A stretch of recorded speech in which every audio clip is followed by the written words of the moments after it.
Welcome to Land Pass. This is a Tymna Kraum, Tymna the Weaver, Kraum Ludovic's Opus deck tech. This is a cEDH, competitive EDH / very high power deck. Here are the two altar cards by my buddy Zach. Link in the description for some of the content that he makes, some of the magic altars. So we're gonna break this up into lands, win conditions, tutors, counters, removal, fast mana, rituals, stacks pieces, utility creatures, and card advantage engines. So to get started, let me tell you how we win. There are a couple ways we run ad nos and intuition.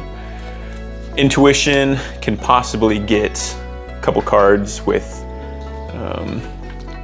Underworld Breach lines, Brain Freeze, LED.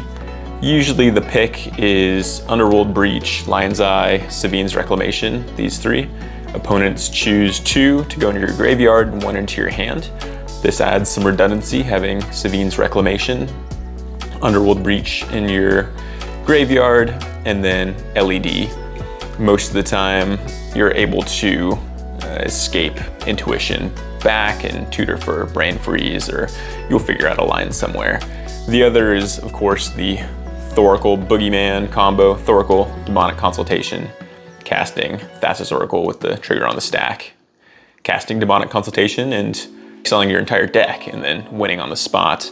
You do have to be careful of Kraum. If you have Kraum on the battlefield, if an opponent casts their second spell, this is not a May ability, so you gotta be careful when having the Thoracle line, of course.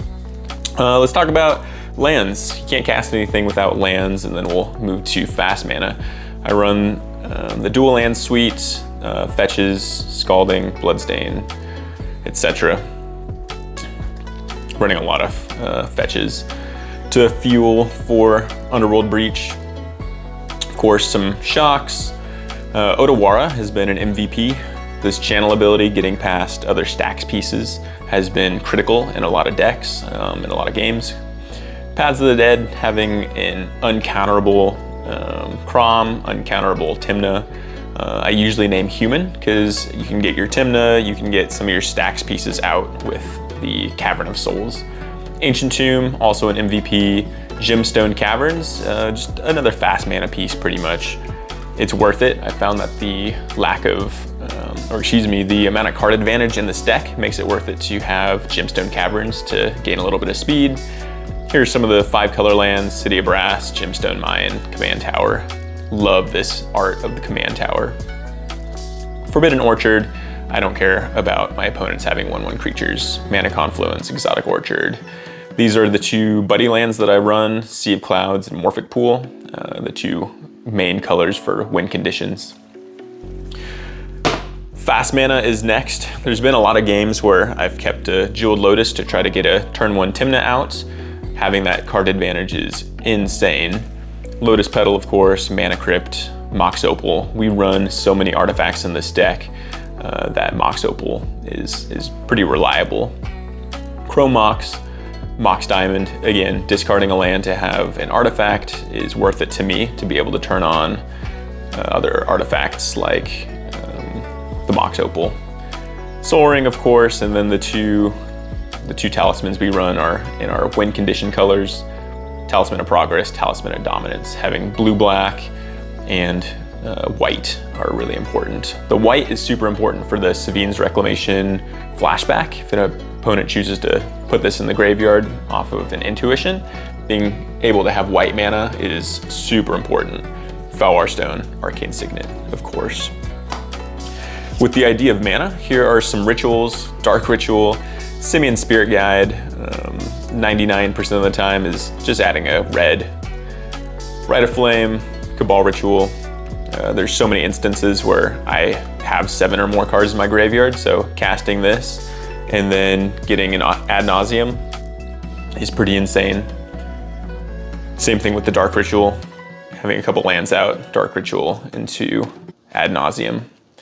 I almost always win if I am able to resolve ad nauseam. Here is some card draw engines. Of course, Mystic Grimoire, Rhystic Study, classics. I do run Wheel of Fortune and the One Ring. The One Ring is incredible.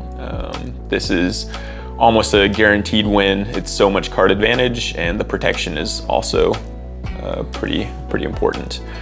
Here's some different utility creatures slash farm creatures. I run Ragavan, I run Serra Ascendant. Having Serra Ascendant out is pretty good synergy with Tymna. Having a 6/6 body, lifelink flyer in the air. It's pretty much the biggest thing in the format right now. Esper Sentinel, of course. Dockside. I have a couple of Dockside lines where I'll cast the Dockside, get them back to my hand, cast them again, especially if I've gone for the ad nauseum. Lotho, getting the treasure, being able to cast my resources is I found them very important. Fairy Mastermind, hilariously I've used this 3 and a blue, each player draws a card to kill somebody while they were casting their Thassa's Oracle Demonic Consultation. Archivist of Ogma, everybody's searching their library, so being able to gain a life and draw a card. I do run Silence, opponents can't cast spells this turn. I have cast a Silence before, and somebody has cast an Otawara, which is why I also run Otawara. Having a last chance out is worth it to me. I'm thinking about running other cards similar to Last Chance, or the instant speed version of Last Chance. Here are my stacks pieces. Lavinia almost always turns off Force of Will and sometimes Force of Negation. Each opponent can't cast non-creature spells with converted mana cost greater than the number of lands that player controls. It turns off decks that run a lot of fast mana pieces and turns them off until the mid-late game, and Tymna Kraum shine in the late game. Grand Abolisher, opponents can't cast spells or activate abilities of artifacts, creatures, or enchantments. This is amazing. Drannith Magistrate, of course. Dothy has won me the game plenty of times. Opposition Agent, Stacks Piece, Ranger Captain of Eos. On the ETB, I usually go for Esper Sentinel. Almost always. There's a couple cases where I've gone for something else like a Ragavan or something, but most of the time I just try to keep the card draw out there. And then the Sacrifice, opponents can't cast non-creature spells this turn, has turned off other decks, but also allows me to win the game. So now let's talk about counters and removal. Counters, Mind-Based Trap is almost always the 0. It's super important. The exile any number of target creature spells gets past uncounterable spells, which do pop up on occasion. So this is really helpful, and also just casting it for 0. It's a free counter spell a lot of the times. Force of Negation, free counter spell most of the time on opponent's turns. There's been a couple times where it's been my turn and I'm like, Force of Negation. Oh wait, that only is free on opponent's turn. Got it. Fierce Guardianship, if I have the opportunity to cast Tymna or Kraum turn 1 or turn 2, I almost always take it. So Fierce Guardianship and Deflecting Swat are 2 really important pieces to me, and for all intents and purposes, free counter spells. Deflecting Swat onto a Peer in the Abyss is hilarious. Done that before. Force of Will, free counter spell. Mental Misstep. This has countered a lot of other counter spells, like Swan Songs, Offers, Dispels, Flusters. Well, not so much Flusters, but some of the others. Usually a free counter spell, 99% of the time. Flusterstorm, Swan Song, Offer I Can't Refuse. There's been a lot of times where I've gone for an ad nauseum line, and I cast a Mox Opal or something for free and counter my own spell with an offer to get a couple treasure tokens for myself. Dispel, counter target instant spell. This was actually drawn by me. I thought I'd have a go at some altered art, and happy how this came out. And then Pyroblast. I used to run Red Elemental and Pyro, but I noticed that in my pod, a lot of people run non-blue decks. There's a few crit decks running out there, mono black, and so I took out the Red Elemental, but Red Elemental is a very valid counter spell to have in almost any deck that runs red. More removal. This is Swords to Plowshares. exiling a creature for 1 white. I don't care if my opponents gain life. I'm almost never on the beatdown plan. Chain of Vapor for my own dockside is also hilarious. Cyclonic Rift. I personally run Dam. It's a slightly lower CMC than other sweepers, but I can choose to have single target removal or overload it for all creatures.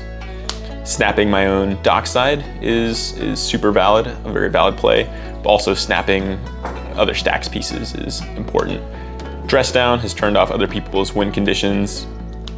Fire Covenant, being able to deal damage as I will. I've paid 4 or 5 life and removed 2 or 3 or more stacks pieces off of the battlefield. Really important. And then now my tutors. This is how I assemble some of the combos. I run Enlightened. Sometimes I'll straight up just go for Underworld Breach. Sometimes I've gone for mana. Vampiric Tutor just gets anything I could ever want. I personally love Gamble. I know a lot of people who have taken it out because there is some variance in this particular card, but I like it. I think it's good enough. And some of the times when I'm tutoring for a card, if it goes into the graveyard, that's actually okay with me. Mystical Tutor, searching for an instant or sorcery card. It's kind of pringling. Sad. I love the art though. Diabolic Intent, sacking a creature. I have quite a few creatures, and sacking a Tymna or a Kraum never feels great, but if that means I can win the game, then I go for it. Wishclaw Talisman. I found that it's worth it to me to tutor up either a removal piece, counterspell, or just a win condition. And then Demonic Tutor, classic, get anything. Imperial Seal, slightly worse Vampiric Tutor. I like to Vampiric Tutor on people's insteps, but Imperial Seal, I found that on turn 1 can be okay. And then Tainted Pact can also combo with Thassa's Oracle, exiling my library in response to the Thassa's Oracle ETB trigger. So this is Tymna Kraum. It's won a couple tournaments, and it's definitely a valid play in any competitive or high power pod. Highly recommend at least trying it. I'm a big advocate of proxies, so if you want proxy at a deck, try it out. There's plenty of other people who run this deck. Bosch and Roll, I'll have his link in the description as well. I love his content, and he also runs a Tymna Kraum deck that he's found a lot of success. So that's the deck tech, that's the video. Don't forget to drop a like and subscribe. Peace out, keep playing Magic. Happy New Year.